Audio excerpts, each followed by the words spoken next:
Dans cette vidéo, nous allons voir comment utiliser un microscope optique. Le microscope optique est un outil que nous utilisons régulièrement au collège pour agrandir des objets que nous ne pouvons pas observer à l'œil nu.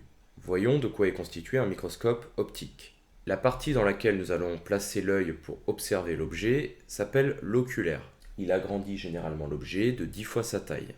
Cet oculaire est fixé sur une potence qui va maintenir l'ensemble de la structure. Trois objectifs permettent d'agrandir l'objet à observer. En général, sur ce type d'appareil, les objectifs peuvent agrandir de 4 fois à 40 fois. La grande surface noire qui se trouve en dessous des objectifs s'appelle la platine. C'est sur cette platine que nous déposerons notre lame qui nous servira à observer notre objet. Pour réaliser la mise au point, nous utiliserons ce que l'on appelle une vis macrométrique, située ici à l'arrière de la potence. Cette vis macrométrique sera l'outil qui nous permettra de rendre l'objet net. En dessous de la platine, on peut trouver une lampe qui nous permettra d'éclairer l'objet. Cette lampe est essentielle pour l'observation. Enfin, dernière partie de ce microscope, le socle qui sera à la base de la structure. Voyons maintenant comment utiliser un microscope. Pour commencer, placez la potence face à vous.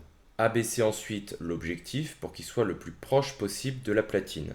Lorsque l'on fera la mise au point en regardant dans l'oculaire, il faudra toujours éloigner la platine et l'objectif, ne jamais les rapprocher afin d'éviter de casser la lame de verre. Placez ensuite la lame sur la platine, la fixez avec les valets. Vérifiez ensuite que le plus petit des objectifs est placé en face de la lampe.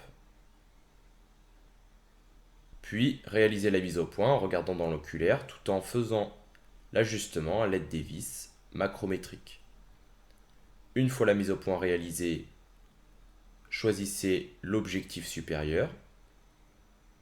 Ajustez la mise au point toujours à l'aide des vis macrométriques. Puis passez à l'objectif supérieur. Réajustez une nouvelle fois la mise au point.